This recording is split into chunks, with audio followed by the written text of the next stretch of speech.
Vuoi assaggiare una birra dove al suo interno scopri la specialità tipica friulana? Lumi Beer, il prodotto ricavato in 20 ettari di terreno coltivato orzodistico, biodiversità, performance ambientale. Lumi Beer nelle sue 5 versioni disponibili, 4 per consumo veloce e dissetante e la versione Magnum per intenditori. Lumi Beer si abbina a qualsiasi palato. Lumi Beer è un prodotto esclusivo Azienda Agricola Pancera, il buon seme, i buoni frutti.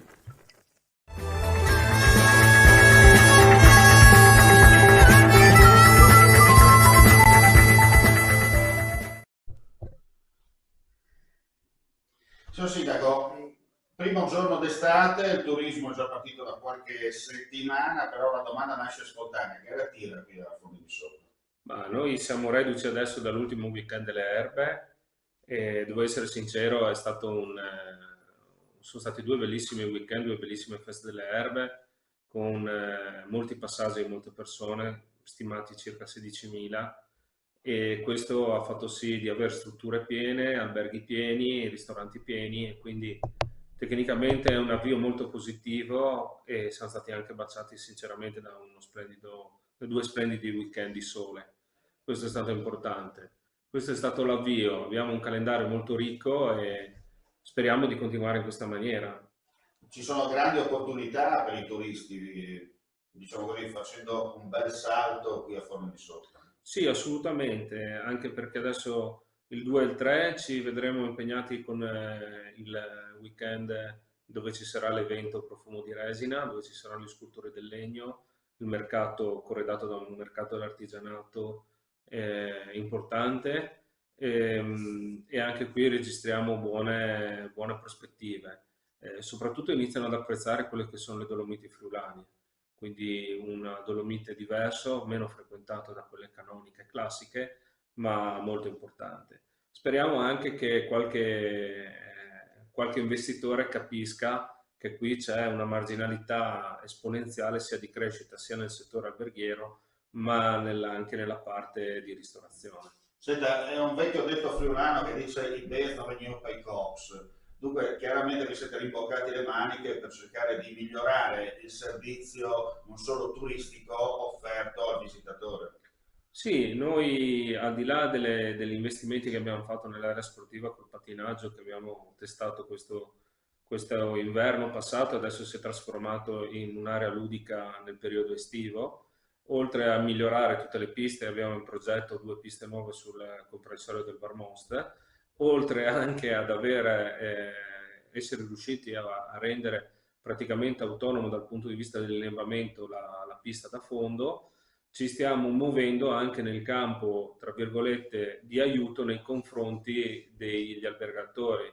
Stiamo cercando di allungare il più possibile la rete di teleriscaldamento, cercando di arrivare negli alberghi che sono onnivori di energia, portandoli a un prezzo decisamente più basso, anche perché le condizioni attuali del momento pongono dei rincari che sarebbero veramente una mazzata per il campo turistico. Insomma, work in progress.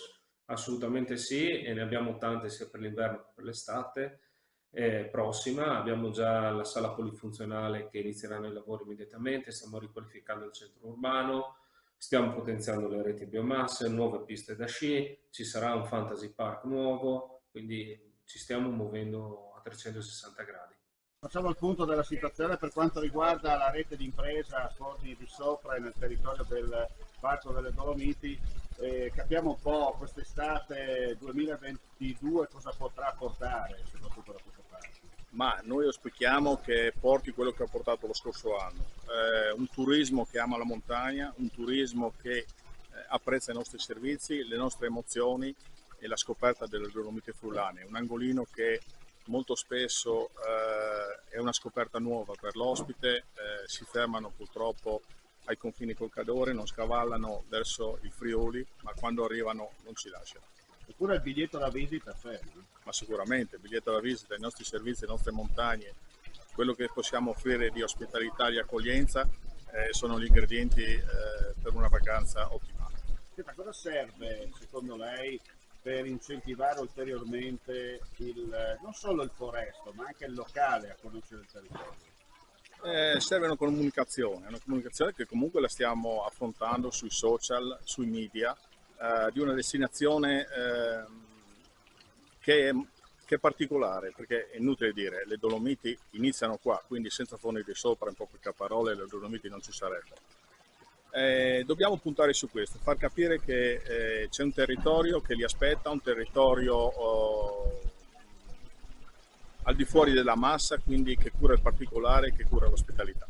Per quanto riguarda invece questi tempi particolari, sappiamo che la montagna c'è il sole, ma può arrivare anche la pioggia e viceversa. Va bene, ma la pioggia porta il fatto che gli ospiti possono entrare in un bar, sentirsi accolti, possono auspicare che la pioggia porti funghi, quindi non tutto il male viene per nuocere. Che slogan vuoi lanciare per invitare la gente a venire a Forni di Sopra? Ma guarda, il brand che abbiamo con l'amministrazione appena registrato, Forni di Sopra, Dolomiti in tutti i sensi, lo può dire tutto.